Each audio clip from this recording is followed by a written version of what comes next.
High family, সবার আগে তোমাদের জানাই মর্নিং সবাইকে।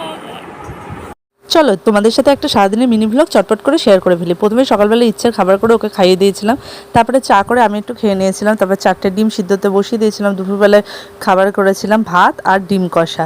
সন্ধেবেলায় আমি আর ইচ্ছে একটুখানি হালকা করে গান করছিলাম, যদিও বা একদমই পারি না, জাস্ট মজা করে করছিলাম। তারপরে ইচ্ছের সাথে একটু খেলাধুলা করে নিয়ে একটু স্কিন কেয়ার করে নিলাম, রোদে স্কিনের অবস্থা খুবই খারাপ হয়ে গেছে। তারপরে একটু স্নান করে নিয়েছিলাম। তারপরে দেখো রাত্রেবেলার ডিনারে ছিল দোকান থেকে কিনে আনা চাউমিন, সেই চাউমিনটা আমি ইচ্ছে আমরা সবাই মিলে মজা করে খাচ্ছিলাম। আর চাউমিন খেতে কিন্তু ইচ্ছেও খুব ভালোবাসে, আমিও খুব ভালোবাসি। দেখো এখানে আমি খেয়ে নিচ্ছি আর ইচ্ছে কিন্তু নিজের হাত দিয়ে একা একা তুলে তুলে খেয়েছে। ইচ্ছে চাউমিনটা খেতে থাক। তোমরা ভিডিওটা যদি তোমাদের ভালো লেগে থাকে লাইক করে দিও, আর যদি নতুন হয়ে থাকো তাহলে ফলো করে দিও। টাটা।